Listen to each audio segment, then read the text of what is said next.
En Égypte, le secteur touristique se remet progressivement de la crise sanitaire. La réouverture du trafic aérien, ajoutée aux mesures de précaution au Covid-19, permettent de garantir la sécurité des touristes. Depuis juillet 2020, plus de 2 millions d'entre eux ont été enregistrés. La Banque centrale du Ghana a maintenu à 14,5% son taux d'intérêt de référence pour une 6e réunion consécutive.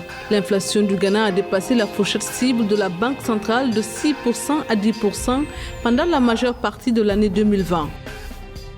Selon le mensuel des cours des matières premières exportées par le Cameroun, au cours du mois de janvier 2021, les prix du pétrole, du bois, du cacao, du coton et du caoutchouc ont enregistré une hausse significative sur le marché international. Une hausse due à l'initiation des campagnes de vaccination contre la Covid-19 dans plusieurs pays.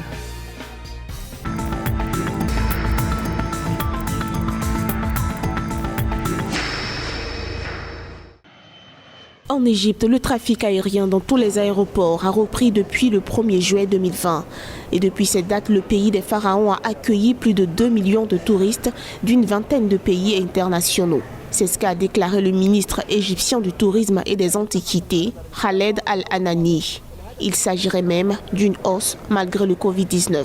L'Égypte ne peut pas se réjouir d'un nombre de touristes si bas. Cependant, il faudra bien faire redémarrer la machine puisque le secteur touristique est le gagne-pain de beaucoup de familles égyptiennes. Le choix du gouvernement égyptien se comprend du fait du manque de travail et de libertés individuelles. Et pour éviter un embrasement, le gouvernement de Sisi a fait le choix d'ouvrir le tourisme et éviter les contestations.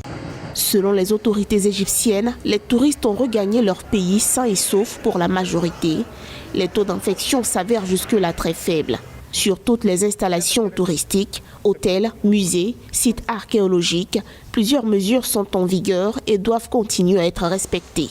72 heures après leur arrivée sur le territoire égyptien, les voyageurs doivent prouver qu'ils ne sont pas porteurs du virus. L'exécutif espère une relance progressive mais sûre du secteur. À mon avis, ce qu'il faut voir de positif dans cette pandémie pour le secteur touristique égyptien est que les rénovations qui devaient être faites et que l'on repoussait toujours au calendrier grec seront réalisées. Ils nettoient tout et les restaurent. Le temple d'Abou Simbel, par exemple, et de Karnak en profite pour être désinfecté, ainsi qu'une grande partie des complexes hôteliers du pays. Beaucoup de nouvelles découvertes ont été faites au pays des pharaons et cela entraînera immanquablement de nouveaux appétits pour vouloir visiter encore. On fera le tourisme autrement, avec de petits groupes et avec des contrôles plus stricts.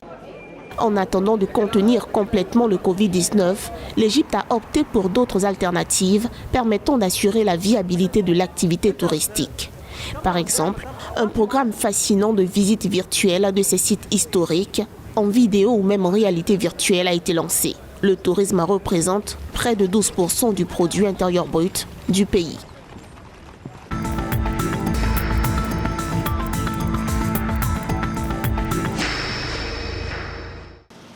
Le comité de politique monétaire a maintenu le taux d'intérêt de référence à 14,5%, a annoncé lundi la Banque centrale dans un communiqué.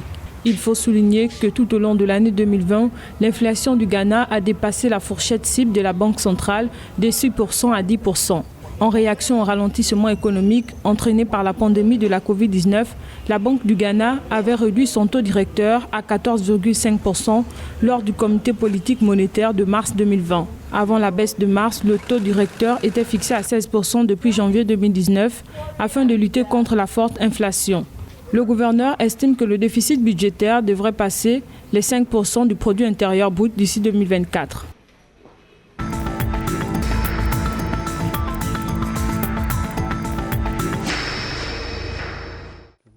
La demande mondiale qui s'est fortement accrue au cours du mois de janvier 2021 par rapport au mois de décembre 2020 a entraîné une hausse significative des cours des principales matières premières exportées par le Cameroun. On note une hausse de 10% pour le pétrole, 14,7% pour le bois, 15,7% pour le cacao, 26% pour le coton, 10,4% pour le caoutchouc, 18,2% pour le café arabica et 12,7% pour le café robusta. Une aubaine pour les finances.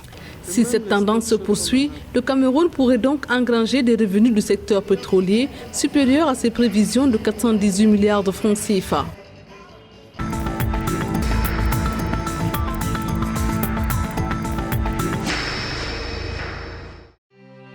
La Banque mondiale vient d'octroyer un prêt de plus de 247 millions de dollars à la Tanzanie en vue de financer la mise en œuvre des phases 3 et 4 du projet de bus rapide transit de la ville de Dar es Salaam. Ce financement devrait appuyer l'acquisition de plusieurs bus et la mise en œuvre de la phase 3 du projet qui implique la construction de 23 km de route, alors que pour la phase 4 de ce projet, il sera question de bitumer au total 16,1 km. Le financement reçu par ces deux étapes du projet s'élève respectivement à 148,1 millions de dollars et à 99,9 millions de dollars. Avec une population qui croît à 4,4% par an, Dar es Salaam a l'un des taux de croissance urbaine les plus élevés du continent, ce qui rend difficile la mobilité notamment dans le centre-ville.